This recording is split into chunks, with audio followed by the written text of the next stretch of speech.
السلام عليكم، مرحبا بكم معايا على القناه ديالي فوزي مريم. اليوم ان شاء الله غادي نصاوبوا كلاصاج ديال الكراميل. هذا الكلاصاج اللي هو كنستعملوه لتزيين الطورطات او حتى الكيكات، فهو بمقادير اللي هي جد بسيطه وسهل التحضير وكيجي بنين بزاف، والعشاق ديال الكراميل راهم كتار تبارك الله. فكنتمنى ان الفيديو ينال الاعجاب ديالكم، ونخليكم مع المقادير وطريقه التحضير.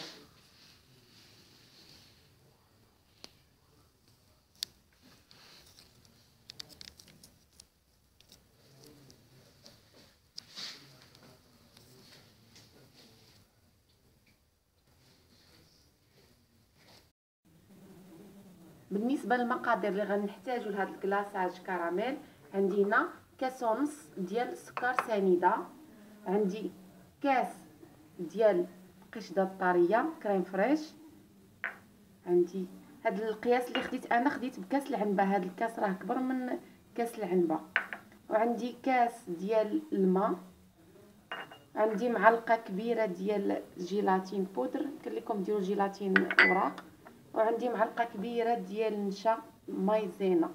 فاول حاجه غادي نبدا بها هي هاد النشا غادي ندير فيه الماء، خليه واحد 5 دقائق فيه شويه ونحطو على جنب بين الماء يذوب.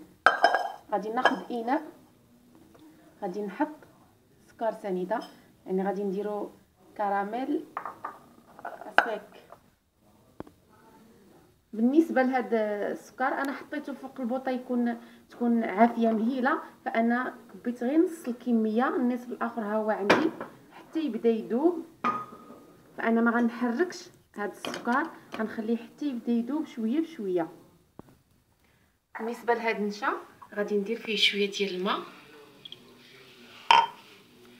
وغادي نخلط بين ما يذوب ليا هذاك السكر، ونخليه حتى هو حتى نحتاجو. فكيف ما كتشوفوا فالسكر من الجناب بدا كيذوب، فانا ما غنحرك دابا لا بمعلقه لا والو. ها كيف ما كتشوفوا يعني غنحرك عا داك الاناء اللي انا دايره فيه من الجناب هكا، فهو بدا كيذوب، ونخليه مره مره نحرك. عاد غنزيد هذيك الكميه الاخرى اللي باقيه عندي. كما كتشوفوا ها هو صافي داب. دابا غنزيد هذيك الكميه الاخرى،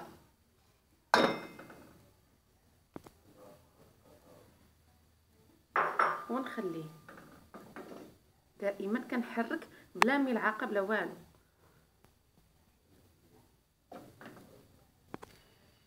دابا الكراميل ها هو وجد، فانا باقي غادي نحتاج اللون يكون غامق على هكا، لاني باقي غادي نزيد فيه لا كريم فريش، فاللون غادي يخفاف، وغادي نزيد النشا فاللون غادي يزيد يخفاف، فخاصني انني يكون اللون غامق على هكا.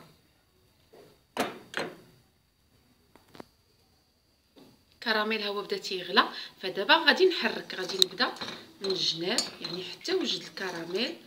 فهاد المرحله اللي انا غادي نزيد فيها الماء، غنزيد الماء. غادي خصكم تنتبهوا شويه، لان داك التفاعل ديال السكر مع الماء يعني تحاولوا ما امكن تبعدوا. كما كتشوفوا ها هو الكراميل بدا كيغلى.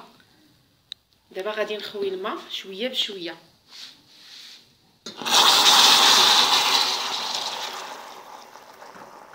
كما قلت يعني غادي تحاولوا، وانا كنحرك.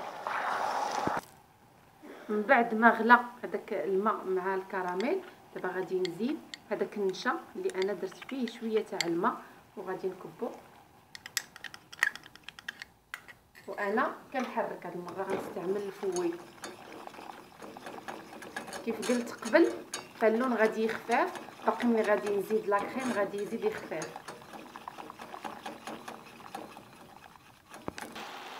من بعد ما غلات هذيك النشا، دابا غادي نزيد لا كريم فريش، غنكبها حتى هي وانا كنحرك،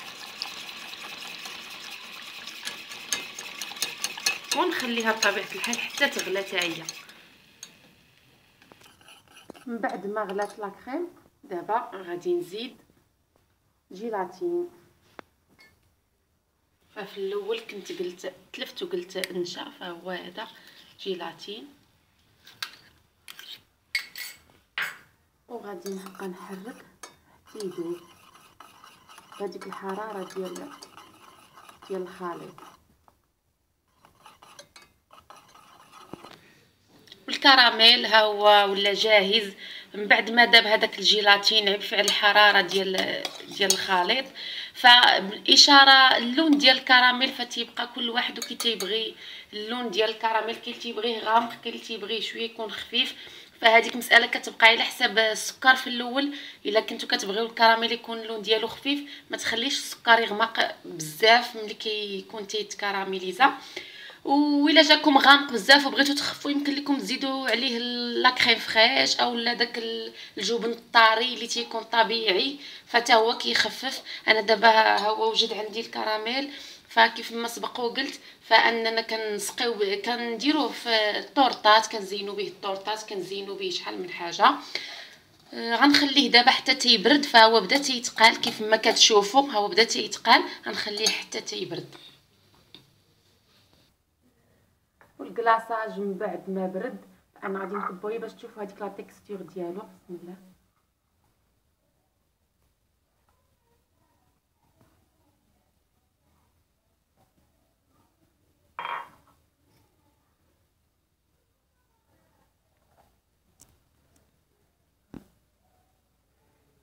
نتمنى ان الفيديو ينال الاعجاب ديالكم، وشكرا على المتابعه ديالكم للقناه ديالي.